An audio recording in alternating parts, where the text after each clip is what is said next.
Okay, I got that stuff going, recording. Yeah, man. The background. I got a new fancy ceiling fan in the studio, Yeah, I figured that and was a ceiling fan that was making the yeah, colors bounce like a and disco ball.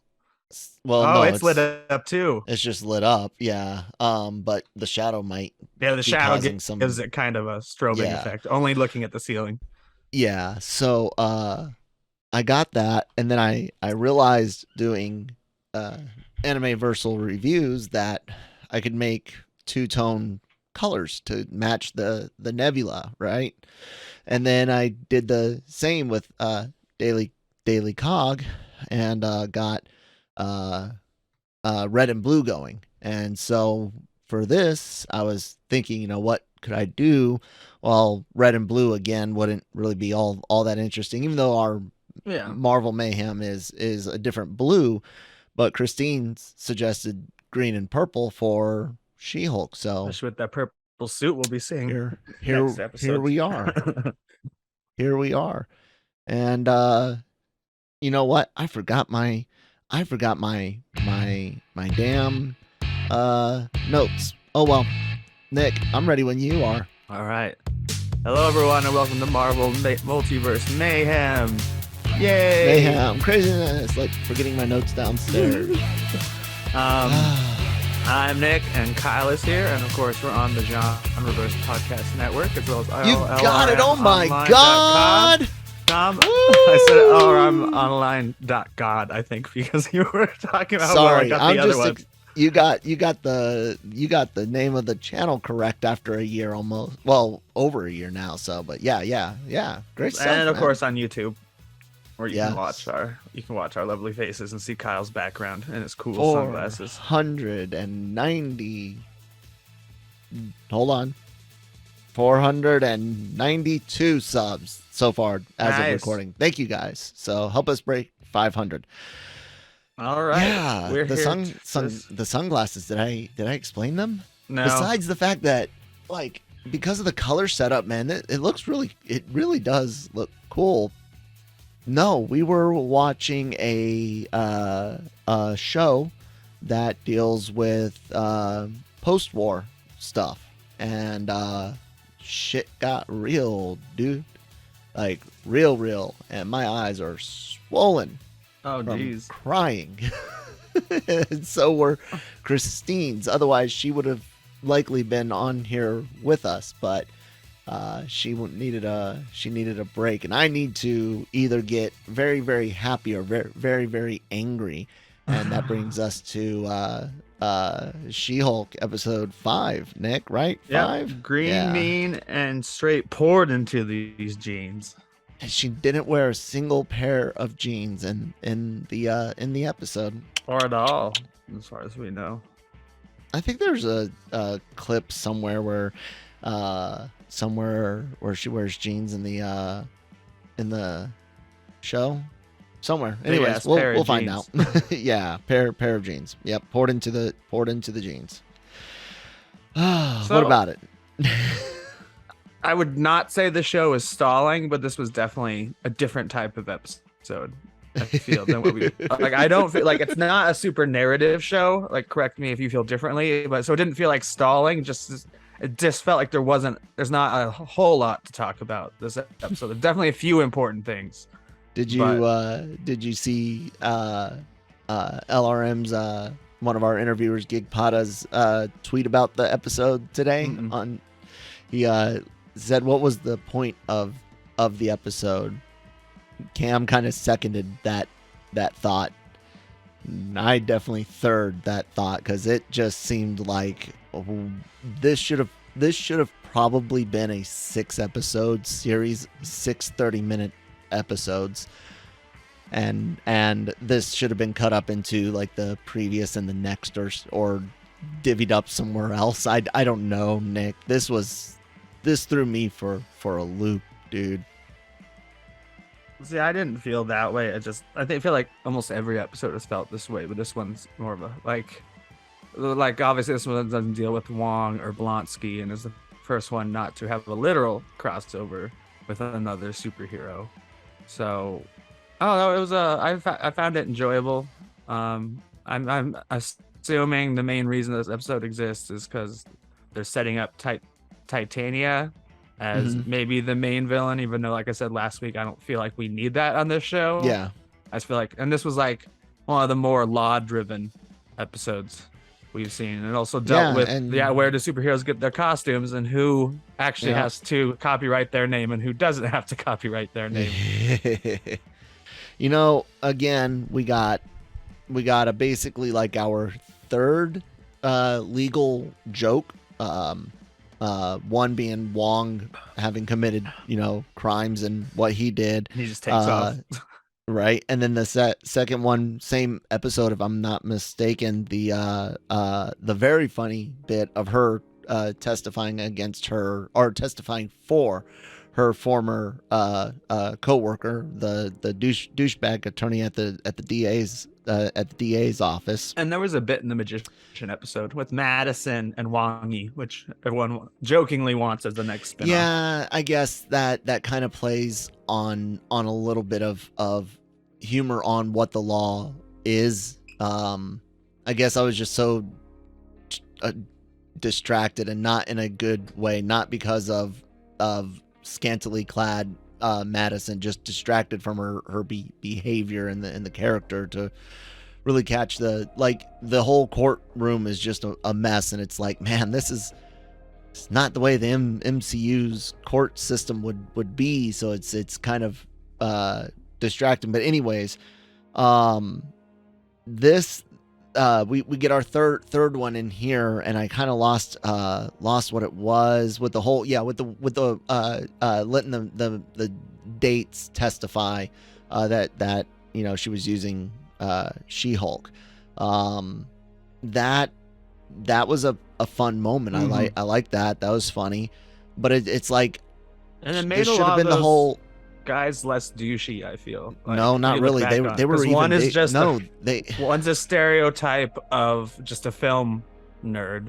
It's not douchey. It's just like, who the fuck wants to have sex with this guy? That's still douchey, man. He's still douchey. If anything, it made them even more douchey, because it sounds like they are very, very much. I don't want to say embellishing, because they're not embellishing, because they're telling the truth, but they make everything else seem worse. The whole situation. Except for Doug. I don't know if that's his real name, but I'm gonna call him Doug. Which one's Doug? The lawyer who needs to get his Iron Man 3 sneakers. And okay, she makes fun of him for being I thought it sneakers. I thought it was Nick, but he's not in the court for her. No. I'm talking about his storyline.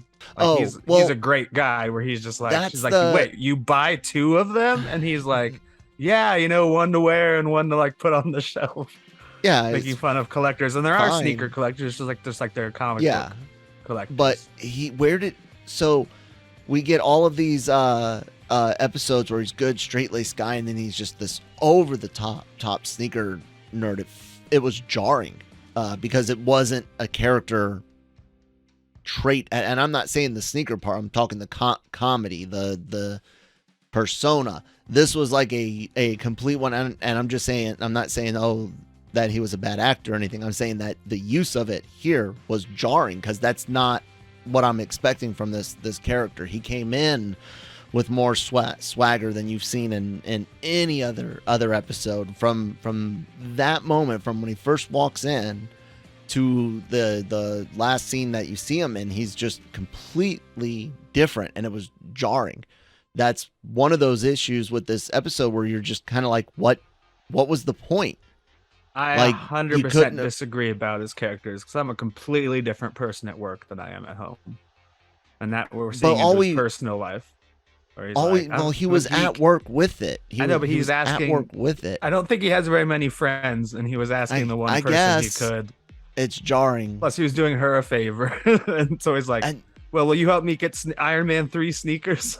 Yeah, it was funny. I would have, if it hadn't have been so jarring of just where the hell did this, because we don't even get a sense of humor at any point other than clever humor. And again, that first case with the ADA guy, But like I said, this is not me saying that he's not a good guy or anything. This is just the writing and or editing.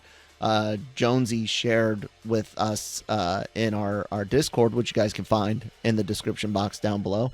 Did I turn my volume down? Anyways, Jonesy, why did I bring him up? He shared something in Discord. Oh, an article that the writer had about how much editing went into this show because they kept asking them to cut She-Hulk shots, and that the pilot was actually mostly supposed to be like the 8th episode.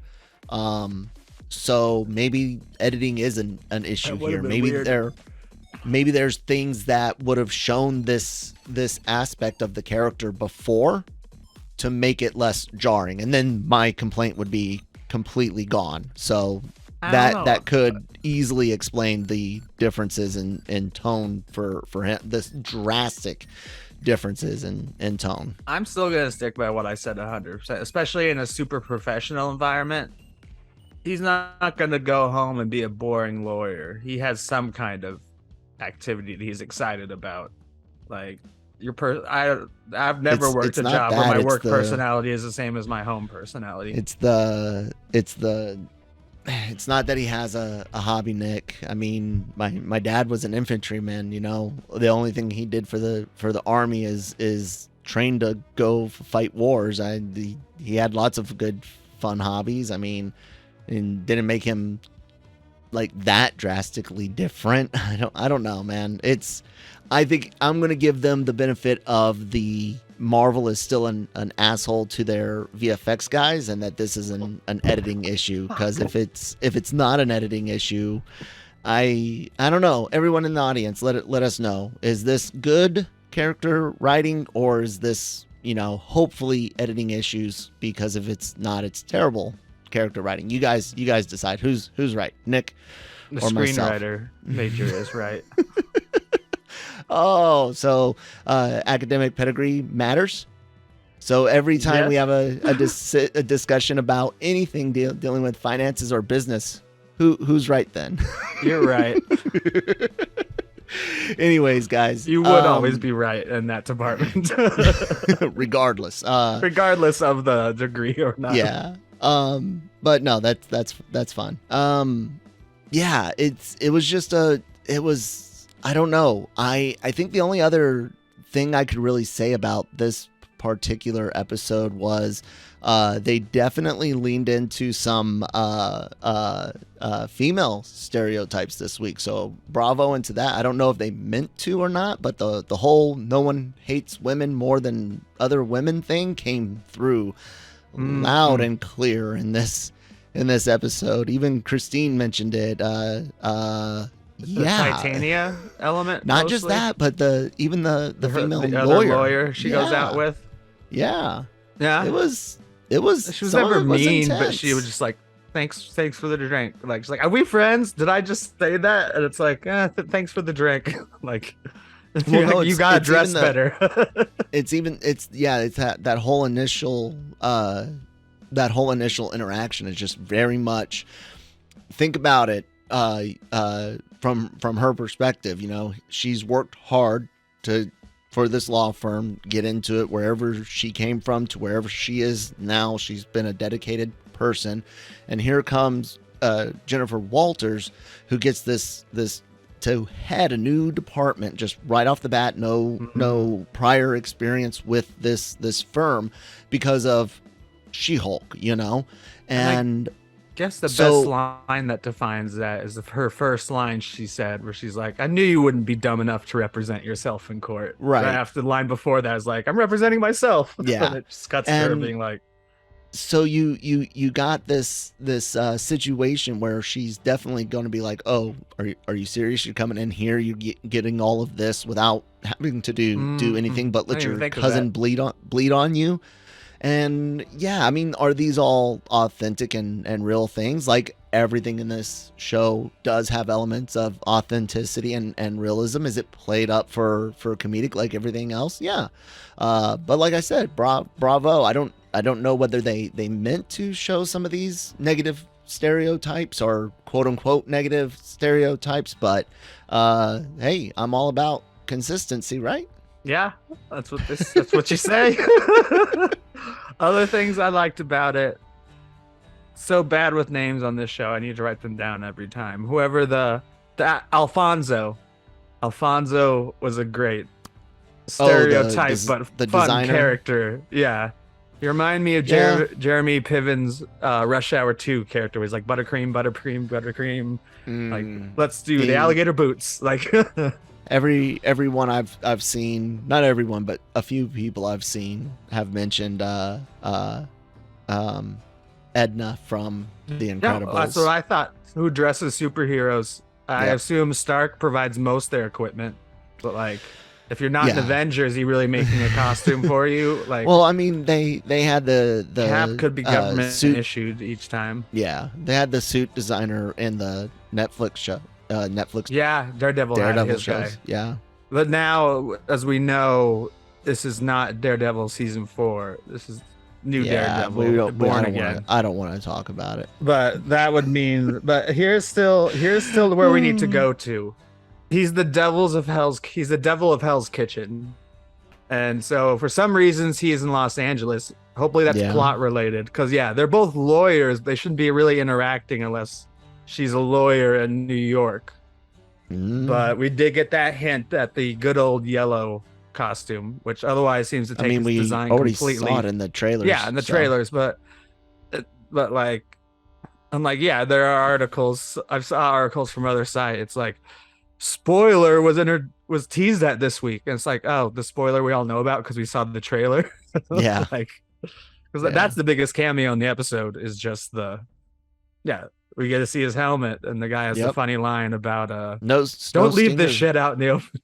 Yeah, and no stinger this week either. I know. They said we get one every week, and I waited even though because I do enjoy the credits, and they mix them up a little bit every episode. Yeah.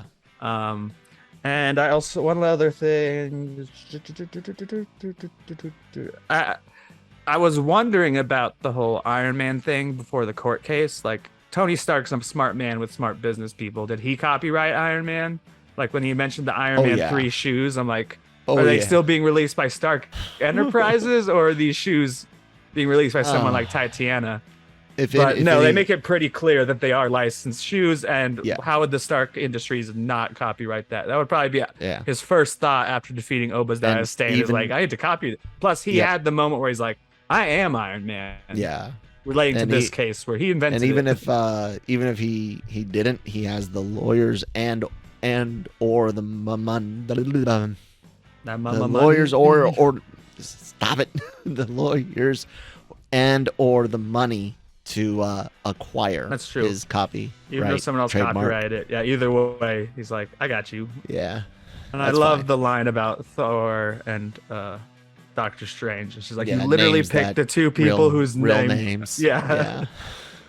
But that's about all I have to say about the episode. Sorry, I'm getting the burps. How would you grade this then, Nick? I will definitely say this is the weakest episode. I've given 4 A's, I think. So let's do a B. Not even a B plus. Dude, this is easily like a C- at best, only because there are individual funny moments during it, and the rest of it's just cringy repeats and yeah. I don't know. I still also like the boba guy. How clueless he acted at first. And he's like, oh, you want to see the merch? You want to meet Alfonso? He's like, his Avengers t-shirts with an eye instead of yeah. And then when he's carrying around the shield, Doug, I'm gonna keep calling him. It's like the colors are all wrong. Nick, actually, I think it is Nick. I think you're right. She like calls him like Nicky Nick or something. Like she gives him a weird nickname. Yep, Nick. Yeah. God, I can't. The character's name I don't know has my name. It's all right. Any other thoughts? So you said you'd give this one a C? C-.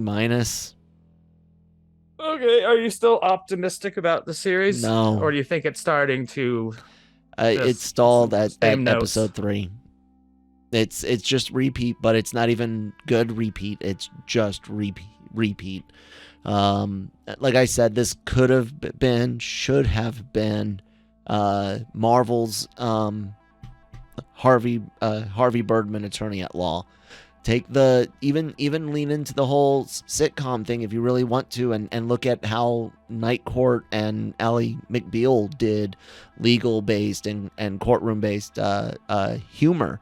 And one dealt more with civil and the other dealt with, with like city criminal, like petty stuff more often, if I'm not mistaken. But What's one with Shatner? Isn't that one pretty popular too? Shatner and Ultron, Boston Legal. I never saw it, but it's I never watched I think it was pretty popual. What is? I've never watched any of the ones you listed. Was it like a dramedy? Maybe I think it's a dramedy because I know there's like, it's one of those songs where shows where they could burst into song at like any given episode. Okay, but like not to an extreme extent. But I think that was kind of the tone. Because you have Shatner and Jeremy. No, not what I'm missing his name right now, but Ultron. Kind of playing off each other. Spader. Yeah, I love Spader. Yeah. So yeah, it was just, it's off, man. Anyways, we'll see where it goes. As always, we'll keep watching. Yeah. And I'm saving Morbius for when I have to watch it, which we should probably do in the dead zone. There's no have to. There's going to be new news, Nick. We should do it eventually. We got Wakanda. No one's going to watch that. No one watched the movie. No one wants to watch us review something they didn't even watch. Everyone's already crapped all over it. Everyone likes a Kyle rant episode. It sounds like you really, really want to watch it. That's what it sounds like. No, I keep passing it on Netflix. It sounds like Nick just... He's looking for an excuse to watch it. You know what you guys don't need eventually. You know what you guys don't need an excuse for? Jeez, Nick. Well, I mean, I've been strong once in a while. I never watched. I still haven't watched Dark Phoenix. Don't plan to. And Fan Four Stick, I would like to try sometime, but I've never been in the mood to actually try it because I know it's so bad, and I want to see how badly they how badly they screwed it up. So I want to see how bad. I keep trying to segue. I was going to cover it too, man. That's two. That is 2 segues. Nick fracked up. Way to go. I did. Guys, check out lrmonline.com every day for all entertainment news, needs, and opinions. Be sure to see the celebrity interviews that get published up there. They also go up on our sister channel, the LRM YouTube channel, LRM Online. Of course, all of our podcasts go up on all of the most popular apps out there, like Google and Spotify, Apple, and Sounder, our new distributors as well.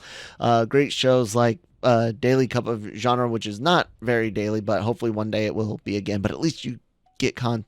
And then AVR, MMMayhem reviews, doing Classroom of the Elite Season 2 right now. Next month we will be doing Chainsaw Man and Spy Family. The Cantina does Star Wars news and reviews. Starts up again next week. Yeah, Andor.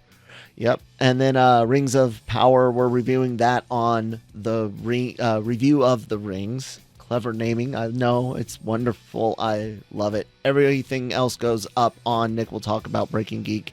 And everything else, or all of that and more, goes up on the YouTube channel. Hit the red subscribe button. Thanks to the 492 subs so far. You also get AVR Squared, which is anime reactions, and Genre Shot trailer reactions. Nick, I'm done.